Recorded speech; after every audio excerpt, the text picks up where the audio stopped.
Hello everyone, it's Paul Stevens here, editor of Short Term Rentals, and I'm delighted to be joined today by Toby Babich, president of the VRMA and owner of Breckenridge Resort Managers, and Susan Doull, owner of Commendable Rentals and VRMA board member. So hi Toby and Susan, how are you both doing? Hi, Paul. It's a beautiful day in Breckenridge and happy to be with you, Paul. And it's a pleasure to be speaking with you both today. So let's crack straight on with some questions. That's why we're here primarily. So Toby, I'll start with you. Please introduce yourself, the role you play in the VRMA and the services you provide in the short-term rental industry. Yeah, no problem. Toby Babich. I'm the current president of VRMA, at least for a couple more months until Miller steps in and takes the baton, and I'm looking forward to that. It's been a rough 2 years for everybody, including us at the VRMA. But we've made it through, and we feel like we've come out stronger. I own a little property management company, 60 properties in Breckenridge, Colorado. Paul, we were talking earlier, I'm also a fan of skiing, not so much the crashing, but definitely the skiing. Really, I've been a board member of VRMA. I'm going into my 7th year here. Some of the services we've offered and some of the strengths that we have that we've developed over the year coming directly from our strategic plan really center around education for our members and advocacy for our members with a focus on their success and really building a global vacation rental community that carries the torch of professionalism. And within that, we obviously have our in-person events, our online events, certifications, accreditations, training. We have advocacy services. We have a pretty robust government relations department that helps our members build coalitions and advocate for their rights and their destinations that they operate in. So really what we try to do as any trade organization is facilitate a community of members that we uplift through our actions so that they're more successful in their businesses as professional vacation rental managers. And Susan, same question to you, please. I am a simple board member of the VRMA, but I have been for, I think, 7 years also. I think Toby and I came on at the same time. I'm also the owner of Commendable Rentals, which is a vacation rental marketing and managing company with properties around France, Italy, other parts of Europe, and a bit in South Africa. I'm also a keen skier, and I have in VRMA consistently played a role supporting our international interactions and have been chair of the European conference, which we've now, I think, had about 10 years, have been doing for 10 years. First one being in Rome in 2008, I think. That's my big thing. Thank you very much for that introduction, Susan. We'll get to know a bit more about both of you throughout this interview. Toby, first question to you. What are some of the kind of initiatives and campaigns that the VRMA has been working on to help protect the rights of your property owners and members during the pandemic? Yeah, and like I referenced, it's been a very difficult time for all of us in the industry. I think we've come out, as I said, stronger, more educated, more organized, and it's really a wonderful thing to see. But as the pandemic began, everybody was scrambling to kind of figure out what the next step is. Where do we go from here? How do we deal with things?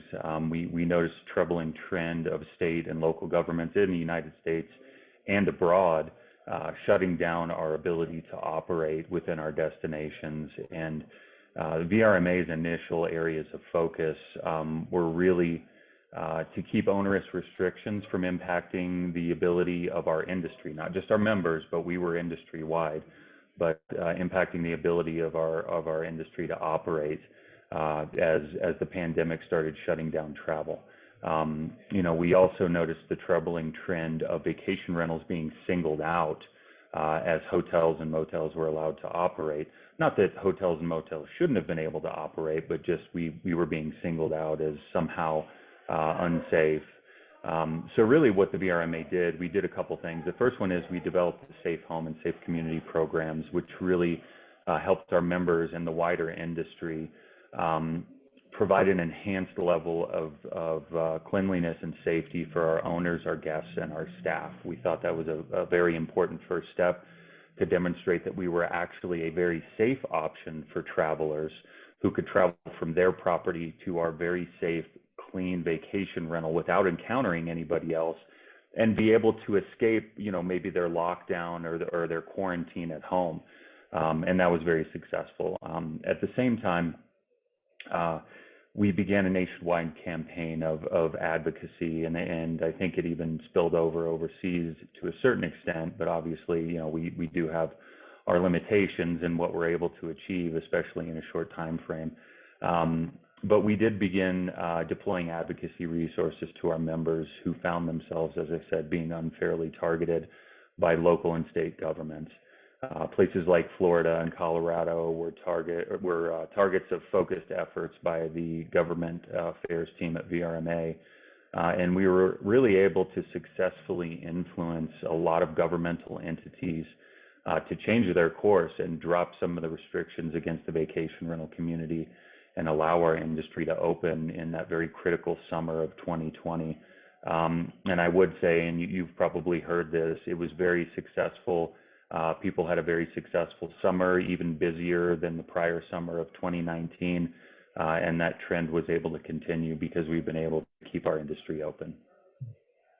And it's certainly something that we've been reporting quite a lot, quite extensively on short-term rentals as well. But I'm interested from your observations and discussions with your members and property managers, how have they had to sort of shift or pivot their offerings over the last 18 months, either to survive or to set themselves up for growth? So Susan, I'll come to you on that first point. Pivot indeed. We all did, and the faster the better. And I was pretty impressed about how quickly I saw people do that. I think the first thing I did, certainly, and I think most people did, was cut their expenses and fixed costs as fast as they could, because nobody knew what was going to happen next. And I know in the US, everyone went after the local rentals. We did the same thing. In Europe, it was from having mostly people coming long distance to all of our rentals. We had almost all locals who could drive.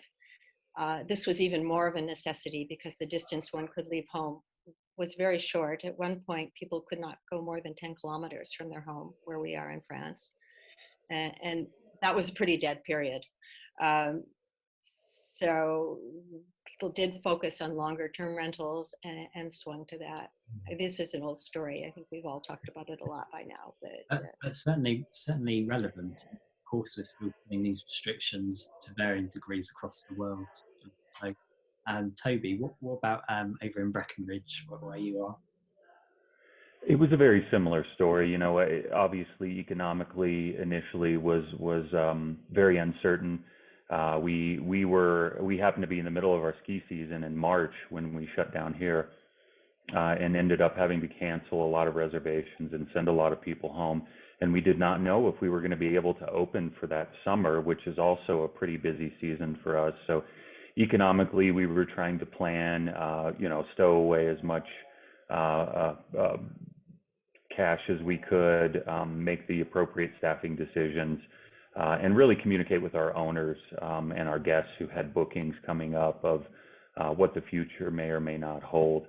And then, of course, the other thing was quickly developing and deploying the housekeeping and cleanliness programs and working with our local government to assuage their concerns and give them some assurances that if they did allow us to reopen, that we could do so safely, and we could do so not only allowing guests to come in a safe manner, but also protecting our local community from what was a very unknown COVID disease that people just, they didn't know how it was spreading. There was it used to be, well, you can't touch anything, and then you can't be within this proximity of somebody, and it was just very uncertain. So, we worked on, again, just economically protecting ourselves, and then trying to assuage concerns for us to be able to reopen in a safe manner. And it was successful for us. We got the notification that we were going to be able to open on June 1st, and our summer season starts on June 14th. And the rush of travelers after that was noticed to everybody was just, I'd never seen anything like it. By then, people were ready to get out and escape and get out of their homes and experience something other than, like you were saying earlier, Paul, cabin fever that they were getting in their own homes. It was pretty universal. Yeah, absolutely. And as president yourself of the VRMA, Toby, what do you think the future holds for the organisation? How is its importance going to become even greater in post-pandemic landscape, would you say? Yeah, during the pandemic, and specifically as we all started to coalesce as a community, we were able to achieve several things. We were able to achieve a combined focus on professionalism, specifically within our operations. Probably a much better idea of our company finances, and how to responsibly operate as vacation rental managers. And we were able to make develop several statewide and local coalitions that came together as a vacation rental community to make a difference in their local areas. And I think it was out of that bad situation developed a lot of really wonderful developments that we need to hold on to. We need to be able to protect the market share we gained. Obviously, as a vacation rental industry, our market share has grown. People have realized that we're out there, we're a very safe option, we're enjoyable, we're quirky, our properties are quirky. We're a mom and pop industry, and I think people have really come to understand and enjoy that. And we need to be able to protect that market share really through continued focus on demonstrating professionalism within our local communities and as an industry as a whole. It's forced us to take a second look at how we operate, improve those operations, and we need to continue to improve those operations, or we're going to lose everything we've gained. So it's really about protecting what we've developed. As VRMA, we're going to do that by continuing to focus on that professionalism, to give people options to get credentialed, accredited, trained, and to make sure we're giving our members the resources to operate professionally and as a community, which I think is very important. One of the things that I've realized during this pandemic is we are all a community, and we are going to succeed or fail together. And we need to work really closely with one another, locally, state, national, international, to make sure that we're all moving forward as an industry and protecting what we have. And speaking internationally as well, we've got the first ever short stay summit coming up on Tuesday, the 14th of September. And we at Short Term Rentals are delighted to be the media partner for that event. So, Susan, I know you're attending, but I am indeed. So we'll be able to meet in person for the first time there. Yeah. I'm interested to get your thoughts about how the VRMA itself came together with the STAA and EHHA to forge this innovative industry event. Yeah, well, it turned out to be sort of a natural.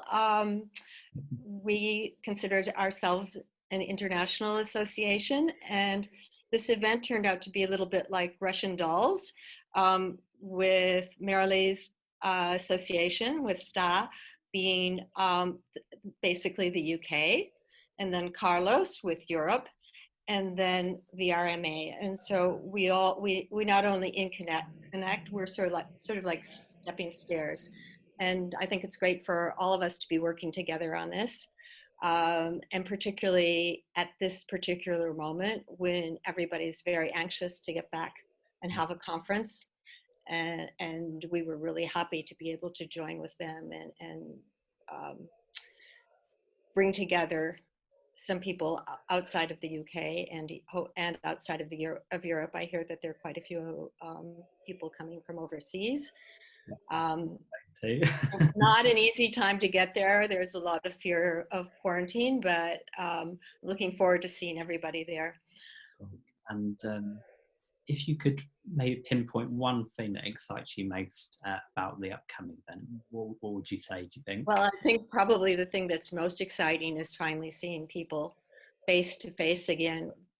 We at VRMA, we did have a first in-person meeting in Florida in the month of May, and everybody was just so excited. But now this will be a chance to see European associates that we haven't seen in 2 years, to share ideas, to catch up on what they've been doing, but more important, to talk about what's going to happen going forward, because I think this is a really great time to brainstorm about what we do next. Because we won't keep some of the advantages that we had from COVID. We will keep some, but not all. And going forward, we have to prove ourselves better and stronger and be ready for the next step. And I'm looking forward to doing that. Also, I'm honored to be on stage with Marilee and Carlos and participating with some other very exciting managers. Indeed, I think that's quite a common thread, and we're certainly looking forward to tuning in a couple of weeks' time. So thank you very much, Toby and Susan, for your time, and I look forward to seeing you at an industry event at the short. Yes, very soon. Thank you. Thank you. Thanks for having us.